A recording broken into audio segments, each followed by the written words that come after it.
Night. Heavy rain. Thunder rolling across the sky. The royal convoy was moving through the lonely outskirts road, a route they rarely used. But tonight, the palace insisted on secrecy. The prince sat inside the second vehicle, tired but alert. Something about the darkness felt wrong.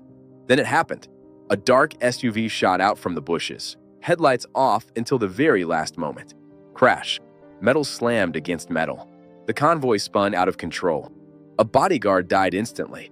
The prince's car flipped twice, landing in the mud. And in seconds, everything went silent.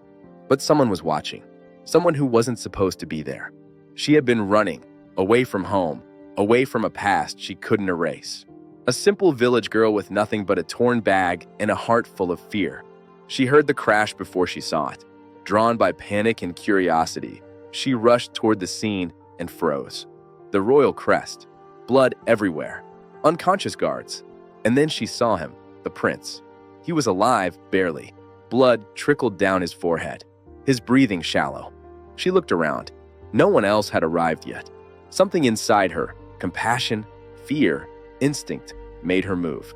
She dragged him out of the wrecked vehicle with every ounce of strength she had, just moments before another vehicle approached the scene.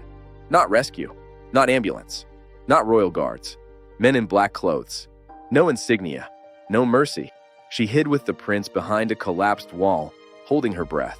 One of the men whispered, "Check the bodies. Make sure the prince is finished." Her entire body went numb. She had just saved a dead man walking.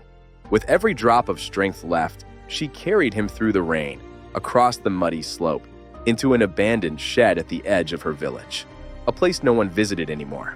Hours later, he woke up, groaning, confused, in pain. The first thing he heard was her voice. "Please, don't move too much. You hit your head." He opened his eyes slowly. This wasn't the palace. Not the royal medical wing. Not even a clinic. A tiny room. A flickering lantern. A stranger staring at him. "Who are you?" he whispered. "No one," she said too quickly.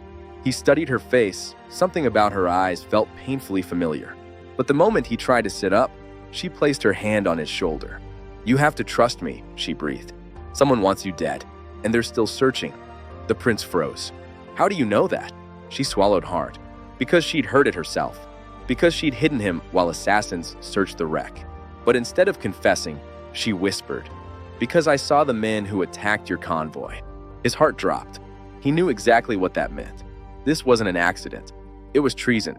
He tried to stand, but he staggered, almost falling. She caught him, her hands trembling. "You're not safe out there," she insisted. "You need to stay hidden until dawn." "Why are you helping me?" he asked. The girl froze. Why indeed? Why risk her life for a stranger? A prince she had never met. Or perhaps someone she had once known? She turned away. "You shouldn't ask questions you're not ready to hear." The prince was quiet for a moment. Then he stepped closer. "Your eyes," he whispered. "Why do they look like hers?" She stiffened instantly. Hers who? But he could see it. The panic, the fear, the secret buried deep. He wasn't wrong. There was a reason she looked familiar. A reason she shouldn't look like anyone from the palace. Unless. She tried to leave the room, but he grabbed her wrist. Not roughly, not forcefully, but enough to stop her. She froze again. "Tell me," he said quietly. "Who are you really?" Her breath shook, because the truth she buried for years was clawing its way back to the surface. She looked him in the eyes, and for the first time, he saw it. The resemblance. The eyes. The tone of her skin. Even the shape of her face. Not identical, but close enough. Close enough to belong to someone from the palace. "I shouldn't exist," she whispered. Her voice broke. "My mother, she worked for your family. Before she died, she told me something. A secret she made me swear never to repeat." The prince's heart pounded. "What secret?" Her eyes filled with tears. "That I'm not just some village girl. A beat.